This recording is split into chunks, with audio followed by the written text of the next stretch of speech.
Assalamu alaikum wa rahmatullahi ta'ala wa barakatuh. Today I'm going to be dealing with, one of the doctrinal situation in Christendom and in Islam when it comes to Jesus Christ.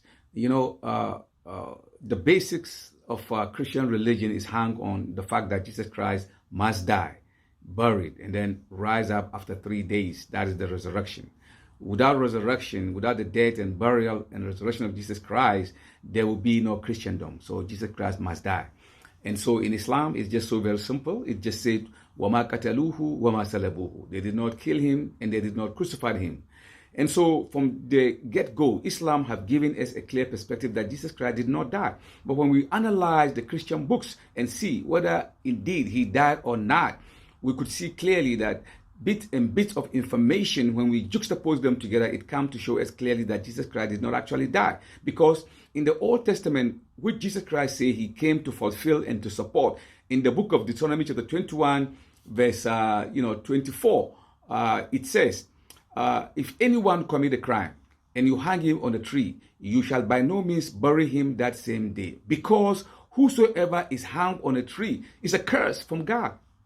Whosoever is hung on a tree is a curse from God. That means whosoever is hung on a tree is a curse from God. Do we have to believe that Jesus Christ died on the tree? Therefore, he's a curse from God? No, Jesus Christ is not a curse from God. When we look at the book of Luke 24:39, it also gives us an understanding that Jesus Christ couldn't have died, and he did not die. Because what happened was that the book of Mark chapter 14 verse 50 gives us to understand that during the most critical time of the life of Christ, all his disciples forsook him and fled. At a time that Jesus Christ was in a real trouble, he needed some intervention. All the disciples forsook him and fled. When they fled, they went to the upper room.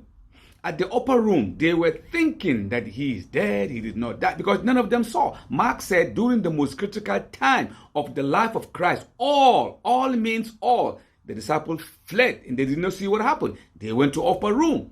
So at the upper room, Jesus Christ came in, and he came in. When he came in, he said, Shalom Aleichem.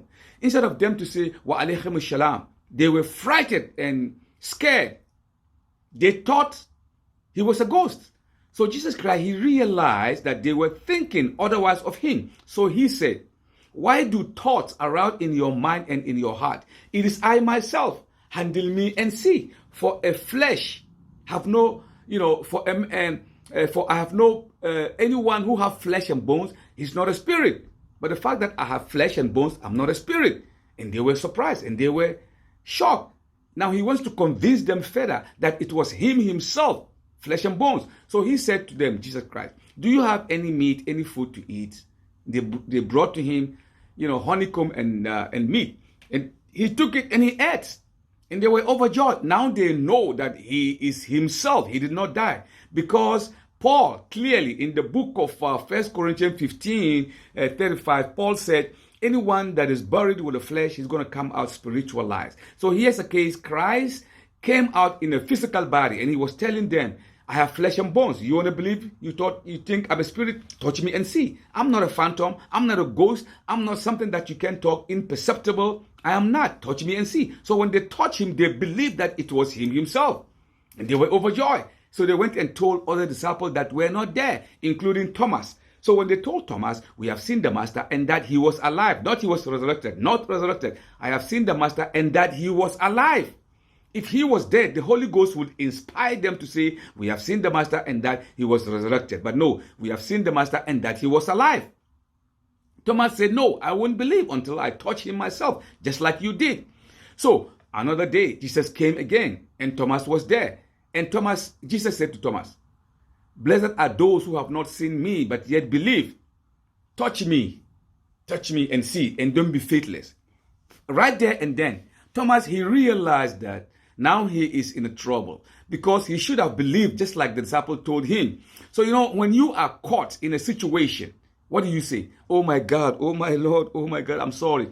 That's what we all say. We feel, that kind of thing that we are caught. So the same thing applies to Thomas. When Jesus told him to touch him and feel him and that it was he himself, he said, oh my God, oh my Lord, because he's now, feeling sad that he's been caught. He said, oh my God, oh my Lord. But the Christians are saying that When Thomas said, oh my God, oh my Lord, he is meaning that Christ is God and Christ is Lord. No, he was just making a statement to show that his remorse, that he's been caught in a situation where he should have believed. And that is exactly what happened. Just like the Quran said, وَمَا قَتَلُوهُ وَمَا سَلَبُوهُ. They did not crucify him and he did not even die at all. Assalamu alaikum wa rahmatullahi ta'ala wa barakatuh.